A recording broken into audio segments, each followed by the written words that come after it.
Alors salut à tous, bienvenue sur cette nouvelle vidéo. Donc je me trouve aujourd'hui à Guillaume pour cette dernière étape du petit Tour de France.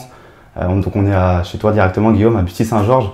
Est-ce que tu peux te présenter pour tout le monde, nous dire qui tu es? Ouais, alors donc je m'appelle Guillaume, j'ai 27 ans, je suis conducteur de travaux dans le bâtiment, à 5 minutes d'ici en fait, juste à côté de chez moi.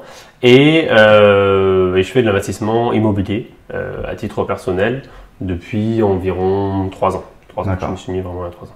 Donc on avait vu une vidéo il y a pas longtemps de toi sur YouTube avec Julien Larcher où tu nous disais que tu avais 17 appartements, c'est ça? Ouais, c'est ça. À quel âge déjà? 24 ans? Ben non, c'était l'année dernière, donc c'était à 26 ans. Ouais, c'est ça. J'ai toujours du mal avec ton âge. Hein. Ouais, et donc aujourd'hui, tu as combien? Et là, aujourd'hui, depuis pas très longtemps, depuis un mois, on est à 34 biens. Voilà. Donc tu as doublé quasiment ton patrimoine en pratiquement un an, on a doublé le patrimoine. Ouais. Donc c'est un petit peu là-dessus qu'on va insister, savoir un petit peu comment tu as fait, parce que c'est quand même assez énorme le nombre de lots que tu as à ton âge. Toi, tu as une particularité, c'est que tu investis en fait uniquement en province. Oui. Mais quand on dit province, c'est pas genre. Moi, je suis de Reims. Reims, c'est déjà la province pour les Parisiens, mais toi, c'est vraiment encore plus. Non, ouais. Moi, j'investis vraiment dans des toutes petites villes, voire même des villages. Dis-nous les habitants. C'est vrai que ça peut faire peur, quoi. Aujourd'hui, voilà, je fais des investissements dans des villages de moins de 500 habitants, quoi. Ouais. Et c'est quoi ta plus grosse ville? Tu nous disais tout à l'heure. Ma plus grosse ville, c'est Bar-le-Duc, c'est 15 000 habitants. 15 000 habitants, voilà. Donc c'est là où tu as Et là, c'est le dernier projet que j'ai acheté. Donc voilà. Et juste avant ça, on était sur 5 000 habitants max, quoi. Ouais, donc c'est vraiment des petites provinces. Donc justement, le projet de Bar-le-Duc, on en parlera à la toute fin. C'est un beau projet que tu es en train de faire. Mais alors justement, les gens ils vont se demander, investir en province, pour eux, c'est un petit peu risqué. Ils voient toute la sécurité des grosses villes. Toi, c'est quoi ta réponse à ça? Qu'est-ce que tu leur réponds à ces gens-là? Moi, si j'investis dans des villes comme ça, bon, c'est déjà pour une histoire de budget. C'est-à-dire qu'aujourd'hui, forcément, si on achète à Paris ou même à Reims, hein, c'est quand même assez cher. On peut pas se permettre d'acheter plusieurs biens à Paris aujourd'hui. Clairement. C'est impossible. Même moi aujourd'hui, avec le patrimoine que j'ai, si je dois tout vendre et essayer d'acheter à Paris, c'est folie. Tu n'as pas pu faire ce que tu as fait aujourd'hui à Paris. C'est impossible. Pourquoi on achète en province? Principalement, c'est une histoire de rentabilité. C'est-à-dire qu'on arrive à avoir des rentabilités bien plus élevées en province. On parle du prix du mètre carré, tu as combien par exemple en province? On sait qu'à Paris c'est 8 000 € en moyenne, en province ça a du 2 000, 3 000. Aujourd'hui, nous au niveau des achats, parce qu'en fait je fais des travaux. Bon, j'aime beaucoup faire des projets avec travaux. C'est parce que tu aimes ou c'est parce qu'il y a un intérêt Non, je me salis rarement les mains. Honnêtement, je fais jamais rien, je fais faire. Voilà. Aujourd'hui, avant travaux, au maximum, je dois acheter dans les 300 € du mètre carré, tu vois. Et les Parisiens, ils te détestent. Et au maximum, je mets 500 € de travaux. Quoi. Mais vraiment au max, je mets 500 € du mètre carré en plus. Donc au maximum, on est sur du 700, 800. Mais aujourd'hui, de toute façon, aujourd'hui, on est quand même, la plupart des villes dans lesquelles j'investis, on est aux alentours de 1 000 € du mètre en revente, quoi. Donc on n'est pas beaucoup plus élevé. Sauf que quand tu fais des travaux, il y a un intérêt fiscal derrière. Alors c'est quoi tout cet intérêt fiscal pour ceux qui ne connaissent pas forcément? Toi, tu as la stratégie du déficit foncier, c'est ça? Ouais, c'est la stratégie du déficit foncier. Est-ce qu'on peut différencier un petit peu? Le déficit foncier, c'est pour les locations nues, c'est ça? Ouais, c'est pour la location nue, exactement. Aujourd'hui, en location nue, on a deux choix. Soit on fait au forfait, on fait du micro-foncier, donc on a un abattement de 30% sur le montant des loyers. Soit on veut travailler sur du réel, donc quand on a beaucoup de travaux, là ça devient intéressant. Et en fait, on déduit du montant des revenus le montant des travaux, voilà, et qui est reportable pendant plusieurs années. Donc ça en fait c'est la même règle que pour le meublé pardon, il y a le forfait, il y a le réel. Voilà. Alors pourquoi toi le nu et pas le meublé alors qu'aujourd'hui tout le monde dit que le meublé c'est ce qu'il faut faire en France, c'est la dernière niche fiscale entre guillemets, c'est là où on gagne le plus d'argent. Pourquoi toi tu es encore sur une stratégie, sur certains biens, le déficit foncier en nu? Aujourd'hui déjà le déficit foncier on peut pas vraiment le faire sur du meublé, on peut pas faire de déficit foncier, on fait de l'amortissement, on fait ce genre de choses. Le déficit foncier il permet d'avoir un cash flow important pendant les premières années, donc les années de déficit. C'est-à-dire qu'en fait, en gros, les premières années, tu ne payes pas du tout d'impôts. Donc forcément, quand tu n'as que l'emprunt à rembourser, tu as un cash flow qui est important. Voilà. Et ça, c'est vrai aussi en meublé. Pendant les premières années, on peut ne pas avoir à payer d'impôts si on a beaucoup d'amortissements, de travaux. Mais si tu as le problème, c'est que ça marche que quand tu es dans une ville où tu as une valeur de ton bien et une valeur du montant des travaux qui est très élevée par rapport au montant des loyers. C'est-à-dire que quand tu as une rentabilité de 5%, en gros, tu peux ne pas payer d'impôt avec un meublé.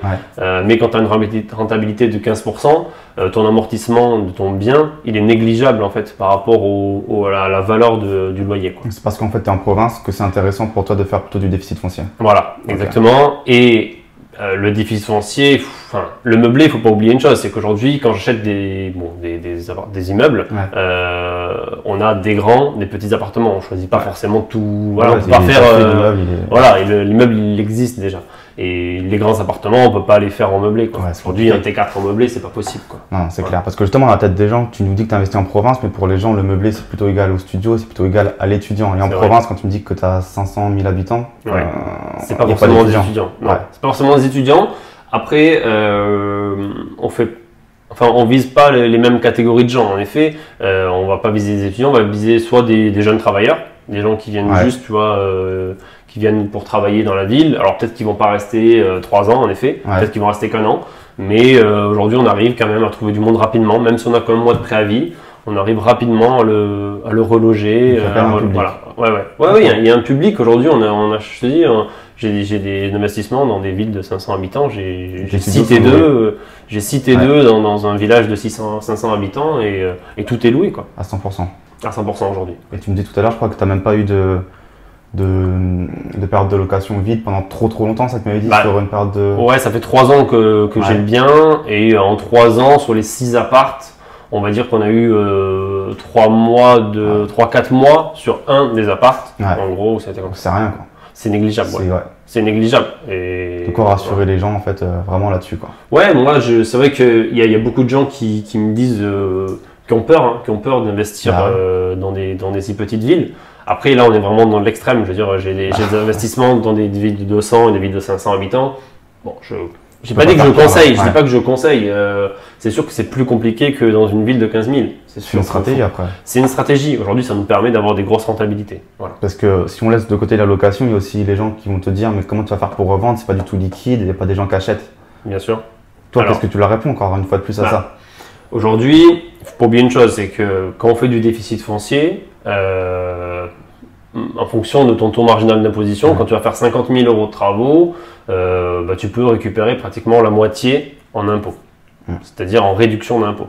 Donc ça veut dire que si tu fais 50 000 € de travaux, tu vas récupérer pratiquement 25 000 € en impôts. Donc en fait, le bien, il te coûte d'une certaine manière 25 000 € de moins si tu réagis comme ça. Donc déjà, ça veut dire que par rapport au total que tu fais en achat plus travaux, tu arrives à avoir une réduction du coût. Donc même si tu le revends entre guillemets 25 000 € de moins, tu vois ce que je veux dire, tu rentres à peu près dans tes frais.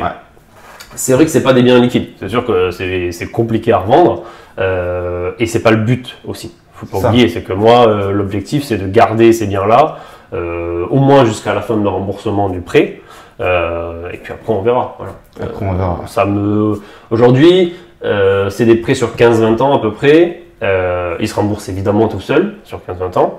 Et en plus, on dégage pas mal de cash flow tous les mois. Donc ça veut dire. Ça tourne. Voilà. Si tu ne revends pas, c'est pas un poids pour toi. Même si à la fin, je le revends 2 fois moins cher que je l'ai acheté, gagnant. J'ai quand même gagné, bien gagné. Parce qu'il y a une citation d'un notaire qui dit qu'un acquéreur est un vendeur qui s'ignore quoi. En gros, on revend forcément un jour.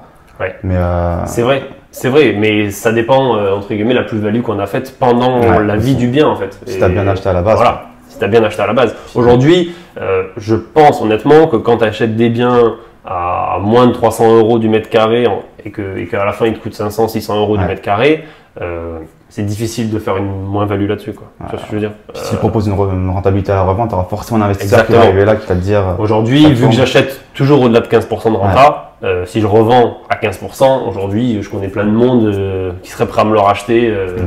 Surtout si je leur dis qu'en 3 ans, j'ai eu 3 mois de vide. En plus. Alors 15%, tu nous dis, ça c'est ton minimum, c'est ta moyenne, c'est quoi? 15%, c'est pas mal. Depuis peu, c'est mon minimum. C'est-à-dire que quand j'ai commencé, j'acceptais du 12 et je pensais que le 12 c'était exceptionnel. Aujourd'hui, je me fixe comme objectif mini 15%. Donc ça, c'est ce qu'on peut avoir facilement ou il faut quand même bien chercher en province? Je dis pas que c'est facile. Non, sinon tout le monde ferait ça. Mais non, c'est pas facile.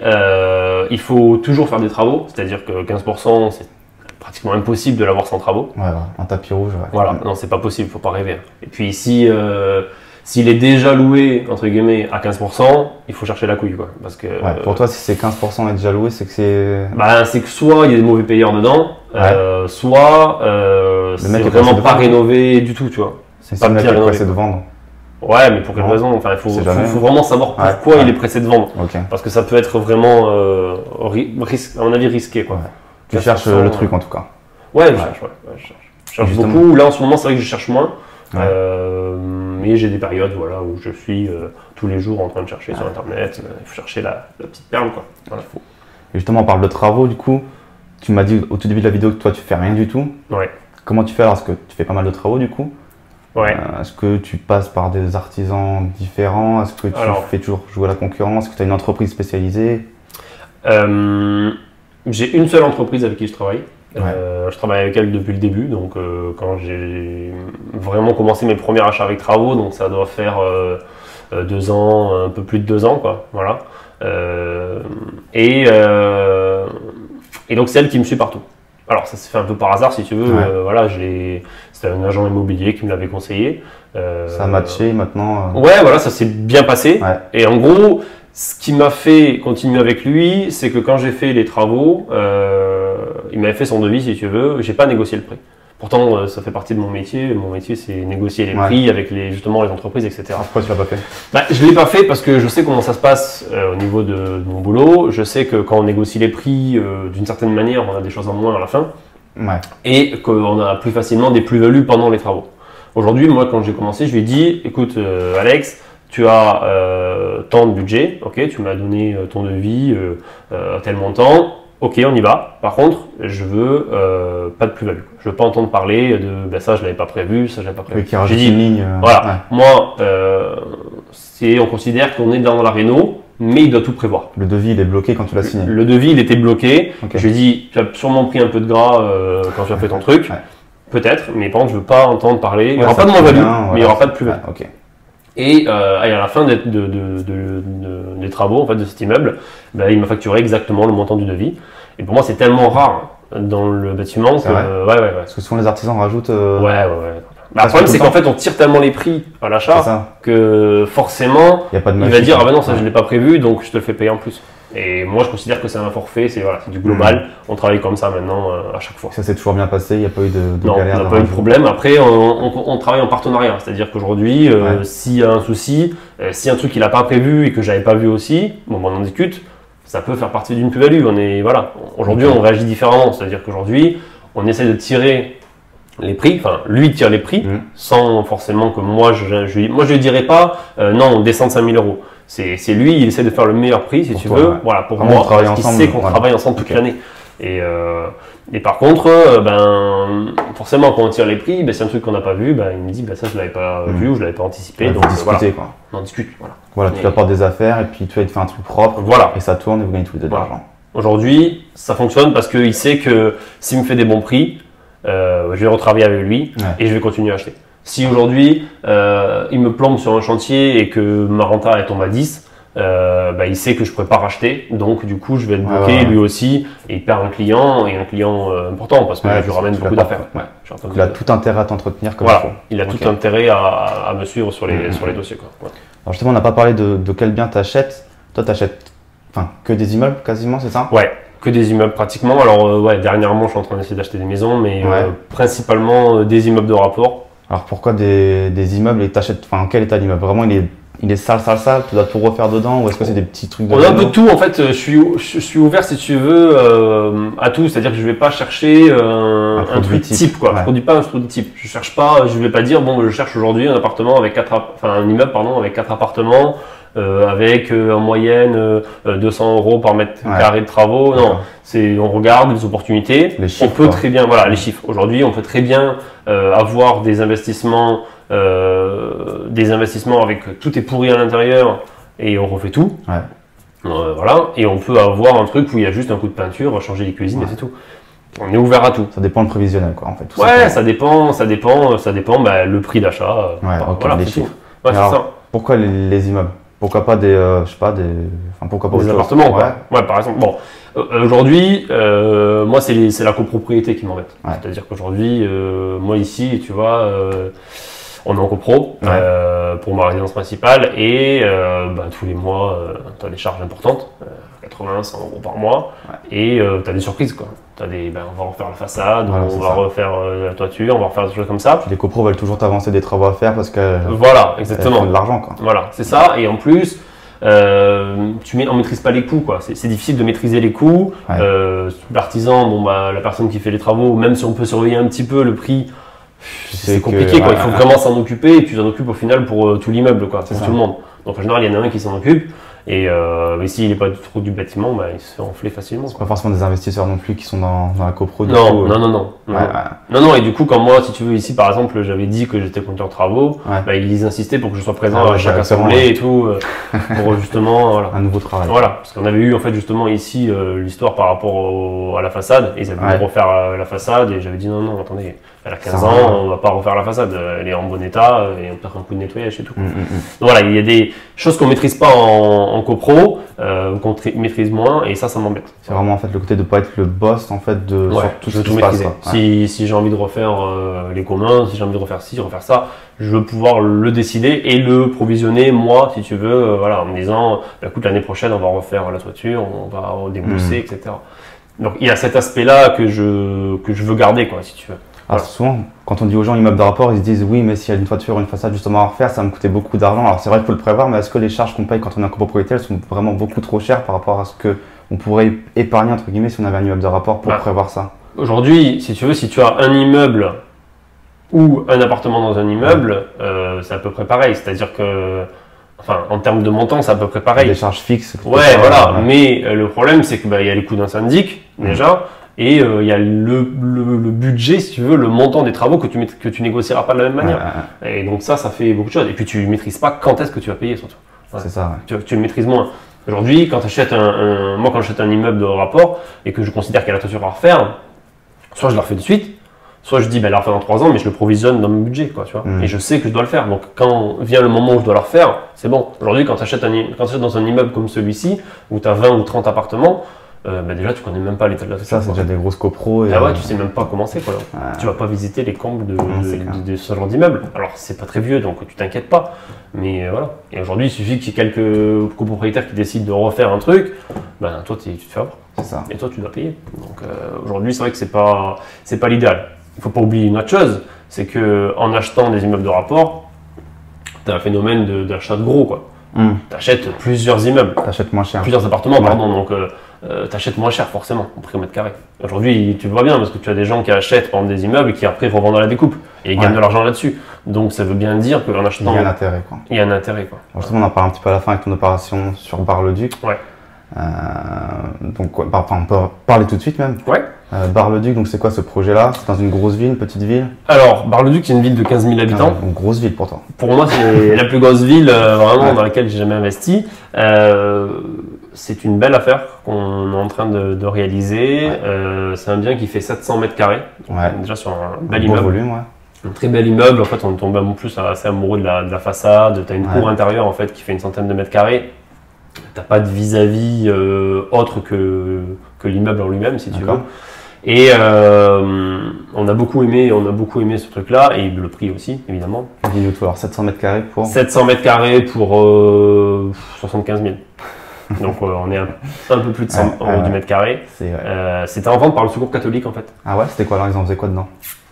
En fait, c'était eux s'en servaient de. Alors, j'ai pas tout compris en réalité, mais il y avait des gens, je pense qu'ils appartenaient au Secours catholique, qui venaient. Il y avait peut-être des trocs ou des échanges de vêtements. Quand on est rentré dedans, il y avait beaucoup de livres, ce genre de choses, quoi. Donc, je pense qu'il y avait des salles sur lesquelles ils donnaient peut-être des choses, ou tu vois ce que je veux dire. Ouais, mais alors justement, l'état de l'immeuble, c'était quoi? Alors, c'était en très mauvais état. Tu avais en fait au rez-de-chaussée une sorte d'appartement, mais vieillot. Il n'y avait rien qui était fait correctement en fait. C'était les gens de l'association qui avaient fait des travaux à l'intérieur. Mais tu avais des plafonds en mode bénévole, comme ça. Il n'y avait rien, quoi. C'était catastrophique. Ils avaient refait toute l'installation de chauffage par contre. Mais du coup, je pense qu'ils l'avaient fait faire, honnêtement. Mais je peux rien garder parce que en gros, tu as une chaudière pour l'ensemble. Et elle est trop petite pour déjà tout garder. Et puis moi, je veux pas de gaz dans mes appartements. Donc on va tout enlever, on va tout démonter. Voilà. Pourquoi pas de gaz? Pas de gaz. Pourquoi pas? On va rebondir là-dessus. Pourquoi pas de gaz? Aujourd'hui, il y a des gens qui vont me dire oui, c'est vrai que l'entretien, il est à la charge du locataire. Bon, ouais, mais quand tu vois comment ça se passe déjà pour les cheminées ou pour ce genre de choses, s'ils ne le font pas et que ton immeuble il pète un jour, tu vas quand même galérer. Aujourd'hui, voilà. Donc, je préfère pas de gaz, c'est plus sécurisant pour moi. Voilà, le mec qui s'amuse à toucher, je sais pas quoi. Tu vois, nous ici, dans cet appart, il y a 2 mois, on a eu un voisin qui faisait des travaux, il a percé un tuyau de gaz, on a dû évacuer l'immeuble. Ah oui, j'avais vu ta photo sur Facebook, tu étais dehors. Ouais, voilà, c'est ça. Et donc, tu vois, c'est des conneries, quoi. Mais c'est plus en termes de sécurité, en fait. Voilà, il y a quand même l'histoire de la sécurité. Et un autre sujet, c'est pour les locataires. Moi, je trouve que vis-à-vis de l'abonnement, tu vois, moi, j'ai pas de gaz ici. J'ai qu'un abonnement pour les LEC. Je trouve ça beaucoup mieux, quoi. Ça coûte moins cher? En fait, sur des petites surfaces, ça coûte moins cher parce que rien que le prix d'un abonnement, déjà, des fois, c'est plus cher que ce que ta consommation, quoi. Donc, tu vois ce que je veux dire? Donc, aujourd'hui, il vaut mieux avoir un seul.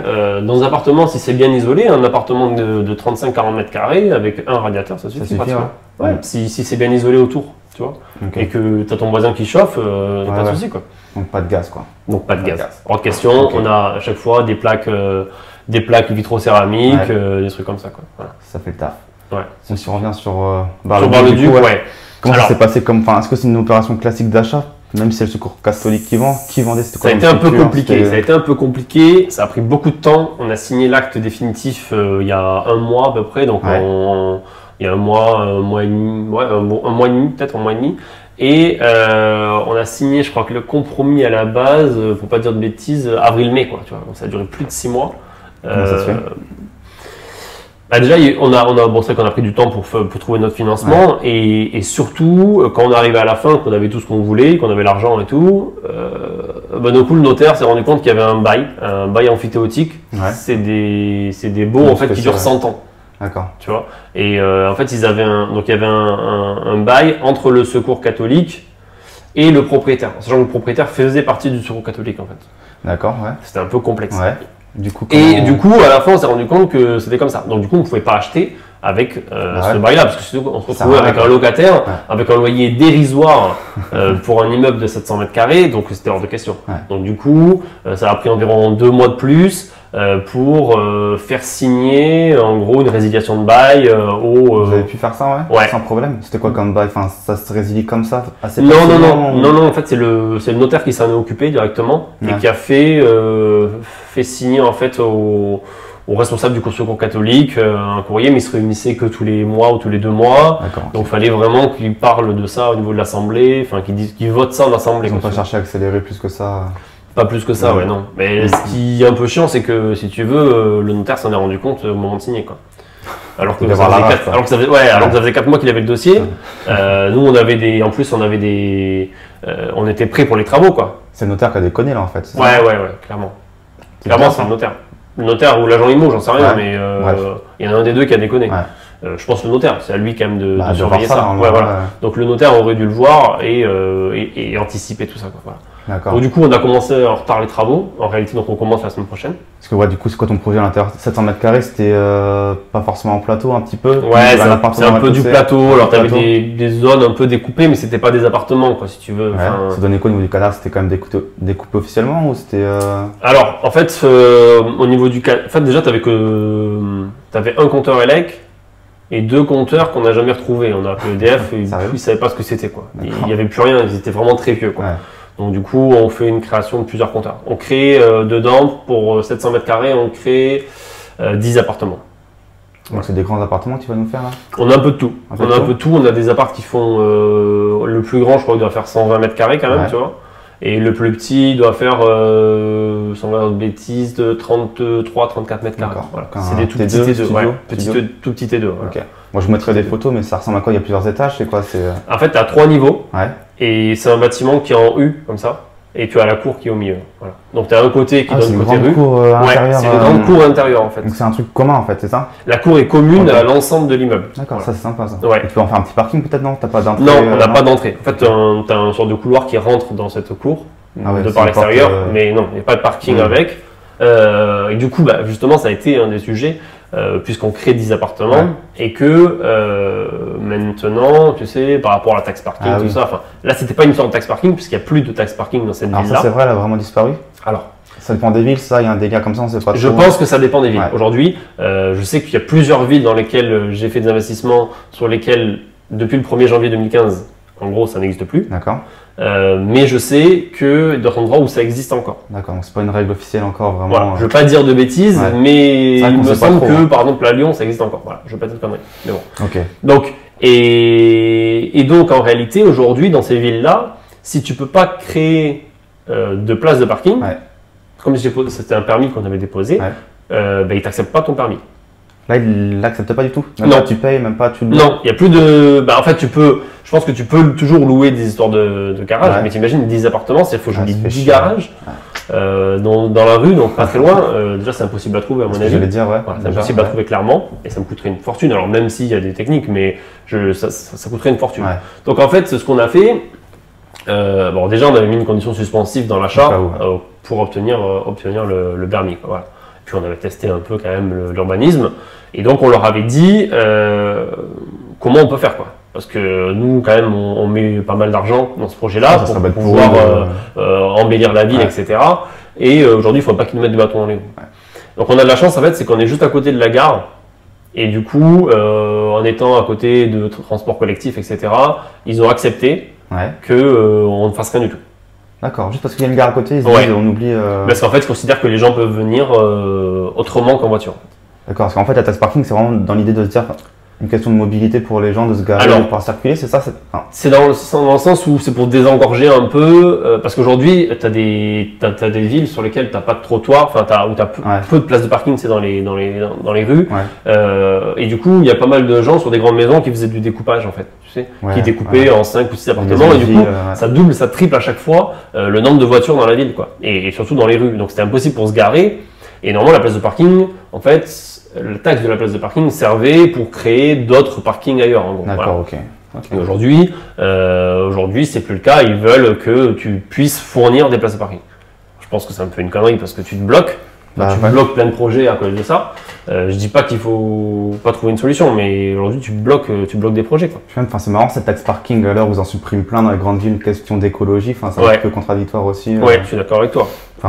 Après, aujourd'hui, c'est vrai que dans les villes de 15 000 habitants, la plupart des habitants ont quand même une voiture. C'est obligé. C'est compliqué. Dans la province, c'est différent. Voilà. À Paris, c'est vrai qu'il y a plein de gens qui n'ont pas de voiture, qui n'ont même pas le permis. Mais dans des villes, dans des petites villes, forcément, pour aller ne serait-ce que travailler, c'est quand même obligé. C'est pratiquement obligé. C'est pratiquement obligé. Faut pas rêver. Donc, du coup, donc pas de taxe parking. Non, pas de taxe parking. Du coup, ce projet-là, en fait, il nous a coûté en création, il nous a coûté le prix d'un permis. On avait fait un devis pour un géomètre aussi, parce qu'en fait le géomètre, faire passer un géomètre, et finalement on l'a fait nous-mêmes. En fait, avec ma compagne, on est parti là-bas, on a acheté un télémètre, quoi. Et on a passé toute la journée à prendre toutes les mesures de chaque pièce. Voilà, c'était marrant. Et puis on a redessiné ça en format informatique et on l'a envoyé à l'architecte directement. Donc on s'est exonéré de, je sais pas, peut-être 2000, 2500 euros. Oui, parce qu'on passe une journée pour 2000 balles, donc c'est assez rentable. C'est les seuls trucs que j'aime bien faire moi-même, parce que c'est assez, pour une journée, une demi-journée, 2000 balles, je trouve que c'est un peu exagéré.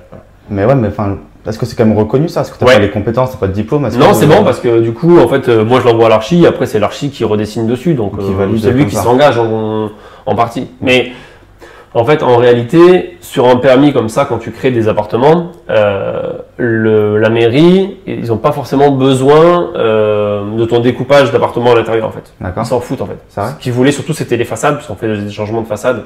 C'était surtout les façades et la toiture, en fait. Donc tu fais un changement de façade? En fait, on change toutes les fenêtres partout. Donc ils considèrent que c'est un changement de façade. Juste changer les fenêtres, c'est un changement de façade? C'est un changement, en fait, en plus, on est en zone classée. Ok, donc c'est pas trop compliqué en plus, ça? Alors, chaque fois, ça rajoute un délai. Donc là, par exemple, un permis, c'est 3 mois. Là, ça rajoute un mois, donc c'est 4 mois. Donc c'est vrai que forcément, dans la procédure d'achat, quand tu as déjà 4 mois après avoir déposé le permis, tout ça, c'est long, quoi. C'est long. Ça prend du temps. Et bien sûr, il laisse à chaque fois 4 mois, quoi. C'est pas au bout de 2 mois qu'il renvoie, quoi. Voilà. Donc du coup, ça a duré vraiment 4 mois.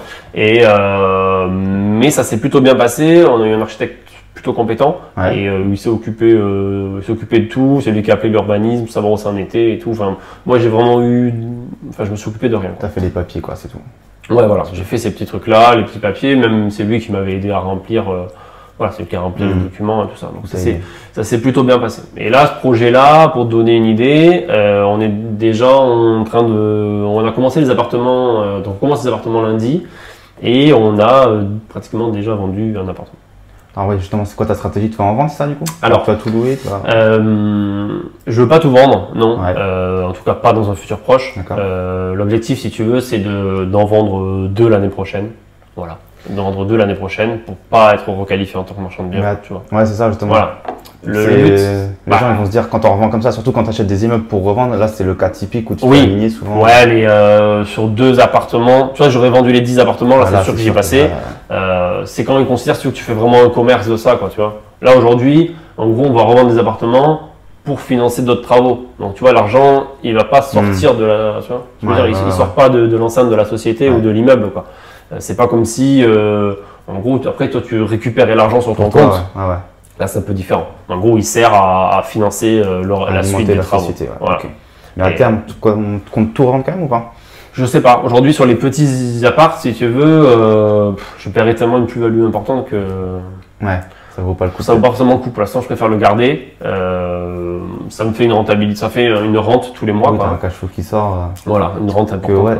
Il y a une règle qui dit, je crois, quand tu achètes un immeuble et que tu fais des travaux comme ça, tu en gardes 1/3 et tu en revends 2/3, je crois, c'est ça? Ouais, enfin, c'est un truc comme ça. Je sais que par exemple, les promoteurs, en général, ils gardent 1/3, ils vendent 2/3. Voilà. Comme ça, tu rembourses l'emprunt et tu as quand même quelques apparts qui tournent en termes de cash flow. Aujourd'hui, vu qu'on n'est pas sur les mêmes rentabilités que certains promoteurs, on peut se permettre d'en vendre beaucoup moins. Et de quand même faire la même stratégie.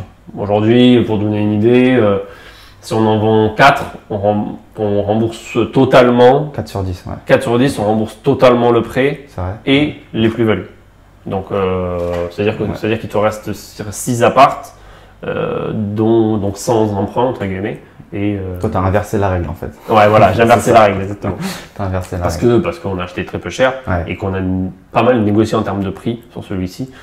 Comme c'était notre premier gros projet, si tu veux, avec l'artisan, et qu'il a voulu vraiment participer à celui-ci et tout, qu'il a fait vraiment un gros effort, ça nous a permis d'avoir des prix très faibles en termes de travaux. Ce que tu as négocié, ça je suppose, à l'achat, il n'y avait pas 20 000 personnes qui voulaient acheter ce gros truc comme ça, en fait, j'ai pas beaucoup négocié. J'ai pas beaucoup négocié. Je crois de mémoire, alors je l'ai plus en tête, mais on devait être dans les 90 000. On est descendu à 75. Donc tu vois, on n'a pas fait une énorme négociation parce que j'avais surtout très peur qu'il me file entre les mains. Ah oui, vraiment quand même. Parce qu'aujourd'hui, à Bar-le-Duc, tu vends pour 1000 en neuf, tu vends pour 1100, 1150 euros du mètre carré, tu vois. T'achètes à 100 ou même 150. Et que tu revends, et que tu fais même 500 euros de travaux, tu vois, c'est-à-dire 500 euros de mètre carré, tu es à 650 euros. C'est bien quoi. Pour 1100, donc tu doubles presque, tu vois ce que je veux dire. Tu avais écho de quelqu'un qui était aussi sur l'affaire ou c'était vraiment une sécurité pour toi de te dire. Je comprends toujours pas encore pourquoi il s'est pas vendu avant, moi. Ah ouais? Ouais. Ça faisait longtemps que tu étais en vente? Ça faisait pas forcément très longtemps, mais j'avais peur que des marchands de biens tombent dessus et l'achètent, puisqu'en plus je sais que l'immeuble juste à côté, c'était un marchand de biens qui l'avait acheté. Qui en avait, je crois qu'il avait fait des travaux dans la moitié de l'immeuble. Il avait revendu des plateaux aussi, des trucs comme ça. Et je sais que c'était un client à l'agence immobilière. Donc j'avais peur qu'il arrive quoi. Voilà. Donc du coup, c'était la première fois que je travaillais avec cette agence immo. Et écoute, ça s'est très bien passé. Et depuis, on a plutôt de bonnes relations. Et j'espère qu'ils me trouveront d'autres projets dans le coin. L'objectif pour moi, il est d'essayer de rester maintenant dans des. Enfin, si on arrive à avoir des rentabilités, si tu veux, de 15 ou 16% dans des villes de 15 000 habitants, tant mieux. Tu m'as dit que tu avais déjà 2 acheteurs, que tu n'as pas commencé les travaux. Alors, j'ai un acheteur pour l'instant. Un seul un seul acheteur. Comment ça se fait En fait, si tu veux, quand tout ça s'est lancé, on était très excités. Au mois de septembre, octobre, on avait déjà commencé avec l'agence immobilière à prospecter, quoi. Pour vendre? Ouais, pour vendre, déjà. Parce que je voulais tester le marché un petit peu, si tu veux, et je voulais m'assurer que c'était bon. Quoi. Donc, du coup, elle avait mis pas mal d'annonces. Donc, avec la complicité de l'agence qui t'a fait des fausses annonces sur son site et tout? Alors, on n'a pas fait des fausses annonces. En fait, on a fait des 3D, on a dessiné les plans, on a fait des 3D, et on a mis en annonce des biens qui seraient à vendre. Sauf qu'on a eu beaucoup de succès, en fait. C'est vrai? Ouais, on a eu beaucoup de succès, sauf que bon, l'agence immobilière n'a préféré pas faire visiter à chaque fois, puisqu'il n'y avait rien à visiter en réalité. Et le bien n'était pas encore à nous, donc déjà c'était un peu compliqué. Voilà, c'est chaud. Donc voilà, donc du coup, en fait, on a gardé un client qui était vraiment très intéressé, qui voulait faire un duplex. Donc c'était pas ce qu'on avait dessiné nous à la base. Donc tu as changé pour lui? On a changé, on a changé les plans pour cette personne, et on a fait, du coup c'était en fait 2 T2 à la base, qui faisaient 33 mètres carrés l'un sur l'autre. Et en fait, on fait un duplex à l'intérieur. Donc on fait un duplex qui fait 65 mètres carrés à peu près. Mais rien ne t'assure qu'ils vont encore vouloir acheter à la fin des travaux, ça, non? Non, rien ne m'assure. C'est-à-dire qu'aujourd'hui, on va quand même signer un compromis. Avec l'acheteur? Ou là, prochainement, quoi, début janvier. Mais on n'a aucune garantie l'un envers l'autre. C'est-à-dire que lui, il n'a pas de garantie que je lui vende et moi, j'ai pas garantie qu'il me l'achète, si tu veux. C'est ça, parce qu'un compromis, on peut en signer un, même pour une vente dans plusieurs mois, je crois, c'est ça? Bah ouais, en fait, on signe un compromis et nous, on a considéré qu'on partait, je crois, pour le 1er avril, donc tu vois, c'est pas très long. C'est-à-dire qu'on se laisse 3 mois de travaux. Et en gros, si à la fin, cette personne, quand elle visite, elle dit que ça lui va pas, bah ça annule la vente. D'accord. Mais cette personne n'a pas d'intérêt, puisque c'est-à-dire qu'elle aura fait toutes ses démarches de prêt, etc. Tu vois ce que je veux dire? Donc elle n'aura pas forcément d'intérêt à tout annuler, surtout qu'elle est locataire aujourd'hui. Et si elle donne son préavis, elle se retrouve un petit peu à la rue, quoi. Ouais, mais elle a mis quoi cette personne justement pour pouvoir annuler sans frais? Parce qu'il y a eu un séquestre ou pas ou... Alors, non, il n'y a pas eu de séquestre. Alors pour l'instant, on n'a rien signé en fait. On n'a pas signé le compromis encore. Comment tu comptes faire? C'est l'agence IMO qui s'en est occupée et donc on va signer un compromis en fait, mais c'est pas une vente sur plan en tant que tel, tu vois, parce que j'ai pas le droit moi de vendre sur plan. Donc c'est pas une vente sur plan, c'est en gros on vend dans lequel on s'engage nous à réaliser certains travaux. Voilà. Donc on s'engage à faire certains travaux. Mais aujourd'hui, ça me permet donc moi de lancer en fait la procédure de recherche de prêt pendant les travaux. Donc c'est-à-dire que dès que j'ai fini les travaux, je peux récupérer l'argent. D'accord, ok.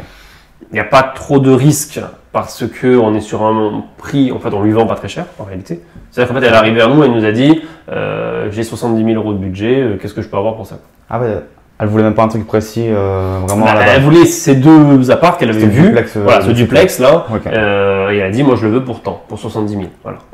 Mais compris frais d'agence. Et pour toi, ça passait, donc pourquoi pas? C'était un peu en dessous ce que j'avais espéré, puisque du coup, moi je voulais faire 2 appartements indépendants, si tu veux, à la base.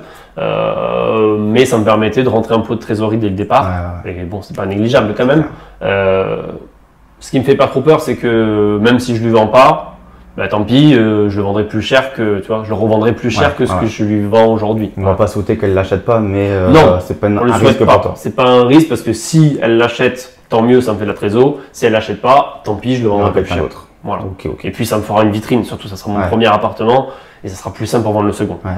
Faut lancer la machine, quoi. Voilà. Aujourd'hui, on n'a pas commencé à faire de commercialisation sur l'autre appartement qu'on veut vendre. On veut attendre d'y aller doucement. D'y aller doucement, de faire des travaux sur ce premier appartement. Et une fois que ce premier appartement sera bien avancé, on s'en servira de vitrine si tu veux. On pourra visiter celui-là.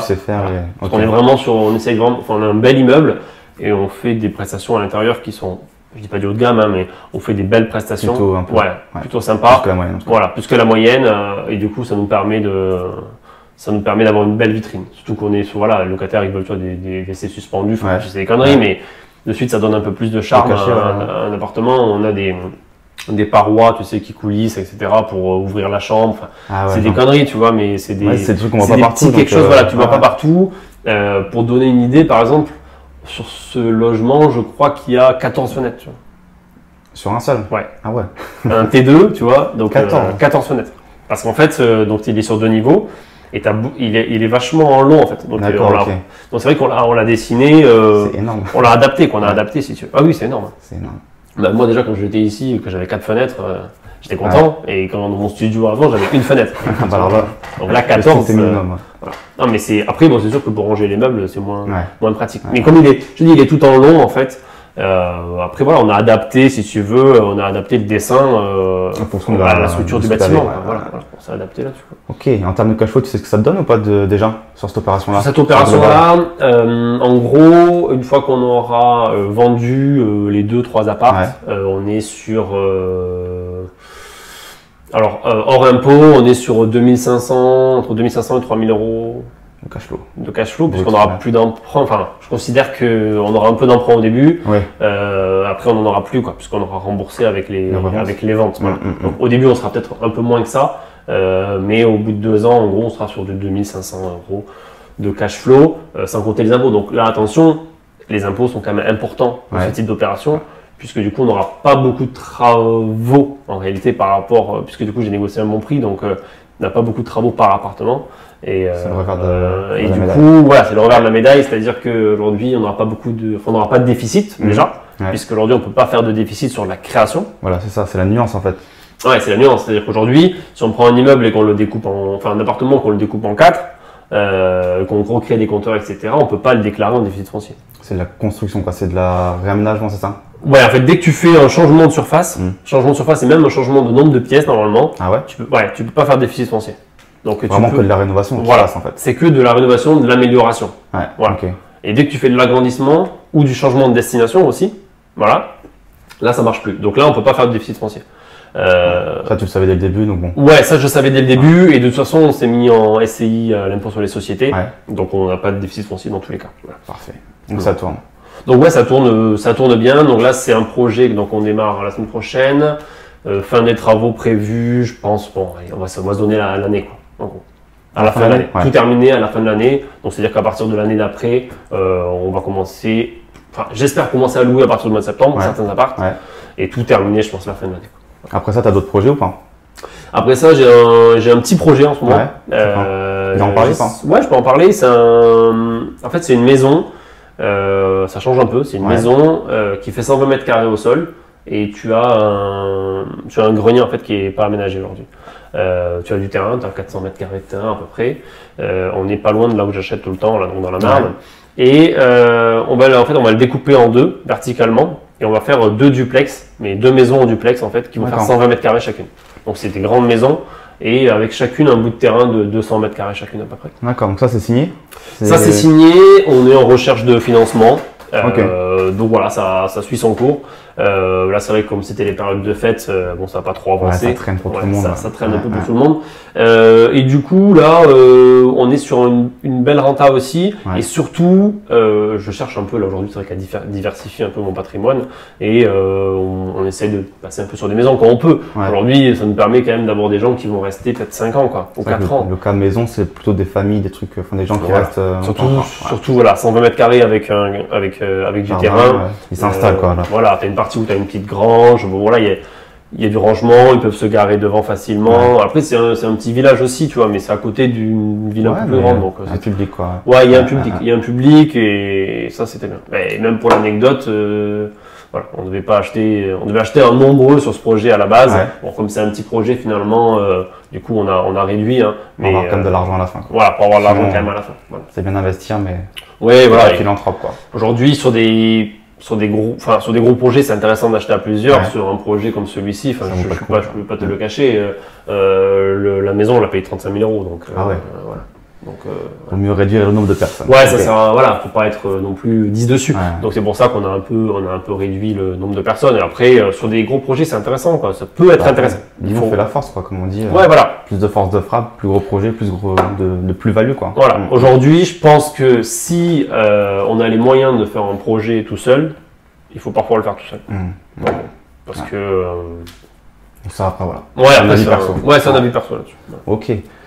Pour conclure cette vidéo, est-ce que tu n'as pas une petite anecdote? C'est souvent les gens ils aiment bien les anecdotes croustillantes. Je sais pas, sur ton parcours immobilier, tu as déjà vécu pas mal de choses, tu as fait pas mal de choses. Est-ce que tu as eu des trucs un peu, je sais pas, sur n'importe quel sujet Moi, le sujet que j'aime bien évoquer, c'est l'histoire des impayés. C'est vrai qu'aujourd'hui, on me demande souvent, par exemple, pourquoi tu ne prends pas d'assurance. Aujourd'hui, je ne prends pas d'assurance. Pour aucun bien? Non, pour aucun bien. C'est sûrement une erreur. Peut-être, je sais pas, après chacun fait comme il l'entend, peut-être qu'un jour je vais le regretter. Aujourd'hui, pour l'instant, je le regrette pas. Mais j'ai souvent été confronté aux impayés. Voilà. Souvent. Après, ça peut être simplement des retards, tu vois. Un mec a un retard d'un mois, puis 2 mois, puis finalement la CAF paye, mais lui il paye plus. Aujourd'hui, j'ai ça en ce moment, par exemple. Voilà, c'est un locataire qui n'a pas payé depuis 4 mois. Mais il paye pas que sa part, donc la CAF paye une partie. Toi tu reçois la CAF mais pas le Moi je reçois la CAF mais pas sa part. Donc sur l'ensemble ça fait pas un gros montant si tu veux, même si c'est 4 mois. Mais c'est quelqu'un qui va me payer un jour, tu vois. Mais il faut être patient. Alors pourquoi tu es sûr qu'il va te payer un jour? S'il commence déjà à retarder, qu'est-ce qui te fait dire ça? Aujourd'hui, quand on est face à un impayé, il faut savoir réagir, je pense, de manière calme, il faut savoir garder son sang-froid. Souvent, et c'est le problème, c'est quand les gens ont une rentabilité un peu faible et qu'ils ont un emprunt qui est important, ils se retrouvent bloqués et là ils sont obligés de réagir de manière presque violente vis-à-vis du locataire pour récupérer leur argent. Ah, c'est compliqué pour eux, quoi. Voilà. Financièrement, ils s'en sortent peut-être plus. Exactement. Et aujourd'hui, moi j'ai eu une fois où ça s'est passé comme ça, c'est-à-dire qu'en fait j'avais un locataire qui me payait plus. Et souvent, c'est de locataires en plus, on se dit, bon, il a une situation un peu compliquée, mais il a l'air sympa, ou il est dans la merde, donc on va l'aider quand même, tu vois, on essaie de faire du social. C'est un peu ça des fois. Hein. Oui, non, mais c'est souvent ça. Et du coup, donc je lui ai loué, c'était une maison en fait, c'était une maison. Et je lui ai loué, et rapidement après, j'ai commencé à avoir du retard, et puis de l'impayé. Et puis il se foutait un peu de moi, quoi. Tu sais, il me dit ouais, la semaine prochaine, puis c'était pas la semaine prochaine, puis c'était la semaine d'après, il trop pousse tout le temps. Et du coup, je m'énervais et je l'appelais tout le temps, je le harcelais, quoi, presque, tu vois, parce que j'en avais marre, quoi. Je voulais qu'il craque. Sauf qu'en fait, ça a eu le phénomène inverse, c'est-à-dire que il a coupé tous les ponts avec moi, si tu veux. Et du coup, il me répondait plus au téléphone, jamais, quoi. Donc du coup, c'était compliqué. En plus, c'était un bien que je gérais à distance. Donc c'était compliqué à gérer.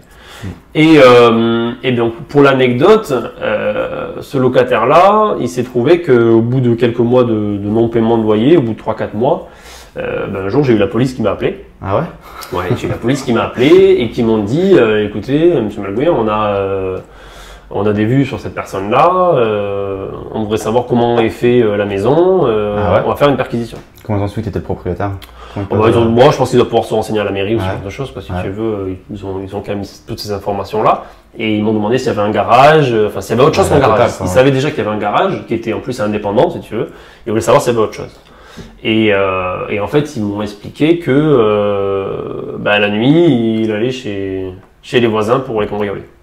Non. Si. Souvent, donc, plusieurs fois? Ouais. D'accord. En fait, donc ils partaient la nuit avec ses amis, et puis ils allaient cambrioler les maisons voisines. Et, toujours la même? Non, plusieurs fois, ils allaient cambrioler leurs voisins. Ah, d'accord. Voilà. Donc c'était un voleur, quoi, tout simplement. Et du coup, quelques semaines après, on m'a appelé pour me dire qu'il est en prison.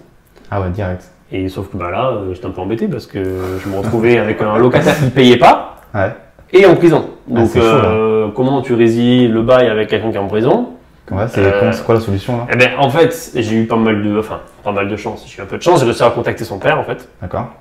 Et en fait, on est venu signer un état des lieux de sortie avec son père. Donc lui, il était plus conciliant, il était plus super. Ça allait ou c'était pas vraiment. C'est-à-dire qu'en fait, pour donner une idée, il y avait quand même le maire qui était présent le jour d'état des lieux, quoi, tu vois. Au cas où. Ouais, parce que ça se passait très mal et qu'en fait le maire voulait pouvoir choisir en gros le prochain locataire. Ah ouais, carrément. Ça c'était parce que ça avait foutu tellement de bordel si tu veux dans le village. Il y a eu perquisition et tout chez le mec, alors du coup je suppose, non? Ouais, il y a eu perquisition chez le mec et tout, quoi. Donc du coup ils ont découvert plein d'objets, plein de choses des voisins, quoi. Ça doit faire bizarre de se faire perquisitionner dans un de ces logements comme ça. Ouais, c'est bizarre quand t'as la police qui t'appelle et qui te dit on va chez vous. Alors il y a rien qui a été cassé, il y a rien qui a été abîmé, etc. Donc tranquille, mais quand même. Mais bon, ouais. Alors après, l'appartement, en plus, l'immeuble, la maison, quand je l'ai récupérée, elle était pas en très bon état. T'imagines bien que voilà, dans le truc, c'est un mec, je pense, qui a chuté, quoi. Ouais, au début tu l'as pas grillé. Ouais, non, il était bien, c'était un artisan boulanger, le mec, rien de particulier, quoi. Je pense qu'il a eu des mauvaises fréquentations et ça s'est cassé la gueule, quoi.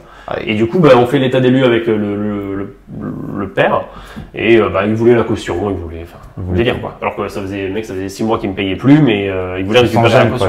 Puis bon, l'appartement, il y avait les portes qui étaient défoncées, il était dans un état catastrophique. Oui, on a des gens qui sont sans gêne totalement, quoi. Et ça, c'est légal de prendre la caution pour un impayé? Ouais, ça c'est légal. Puis bon, il y avait les impayés et il y avait l'état de l'appartement aussi, quoi. Voilà. Aujourd'hui, moi, quand l'appart, ça m'arrive rarement, honnêtement, de garder la caution pour l'état du logement, c'est-à-dire pour de la rénovation, mais très souvent pour des loyers impayés. Parce qu'aujourd'hui, il y a beaucoup de gens, faut le dire, il y a beaucoup de gens qui quittent un logement en disant je paye pas mon dernier mois, vous récupérez la caution. Ah ouais? Voilà, très souvent. Bizarre comme mentalité. C'est bizarre.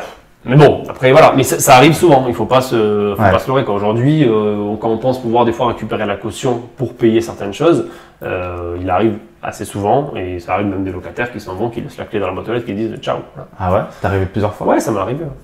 C'est dingue ça, hein? Ouais. Mais aujourd'hui, c'est pour ça que moi, dans mes investissements, j'ai changé, si tu veux, ma stratégie au niveau de la qualité des biens, quoi. On est on fait du qualitatif en termes de prestations. On propose des cuisines totalement équipées, tu vois ce que je veux dire? Ça t'attire des gens un peu plus. On élève un peu les prix de la location et on attire des gens qui travaillent. Voilà, on fait un filtre déjà par le type d'annonce. Aujourd'hui, quand tu as une kitchenette, si tu veux, un peu très basique, tu as pas de, t'as rien d'intéressant. Tu vas attirer tous les cas sociaux, quoi. Faut pas rêver. Hein. C'est-à-dire ce que tu proposes. Voilà. Aujourd'hui, tu as le client que tu mérites. C'est ça, voilà, exactement. Tout simplement. Exactement. Et donc, du coup, quand tu proposes du bas de gamme, tu as des gens qui ont les plus mauvais dossiers, quoi. Voilà. C'est ça. Donc, c'est comme ça qu'on travaille. Bon, bah, c'est cool tout ça. Ouais. Est-ce qu'on peut te retrouver quelque part pour les gens qui voudraient te suivre? Est-ce que tu as. Eh ben, en fait, depuis pas longtemps, on a créé Club Immobilier. Voilà. Donc c'est, en fait, on fait de l'accompagnement de projet. On fait de l'accompagnement de projet et on organise des rendez-vous sur Paris. Voilà, on organise des rendez-vous sur Paris tous les 2-3 mois à peu près. Ça s'appelle Apéro Club Immo. Et on est des investisseurs, on se réunit et on parle de tout, de rien. Je vous mettrai le lien en dessous. Je crois qu'on se voit là-bas justement. Le 16 janvier, on se voit là-bas le 16 janvier sur Paris. Donc voilà, sinon on a un site internet www.immobilierclub.com. Voilà, je mettrai tout en dessous comme ça sera beaucoup plus simple. Voilà. Et puis merci à toi pour m'avoir parlé un peu de temps. Ouais, puis, merci à toi. On se dit à une prochaine. Merci à toi. À bientôt. À bientôt. Merci. Ciao.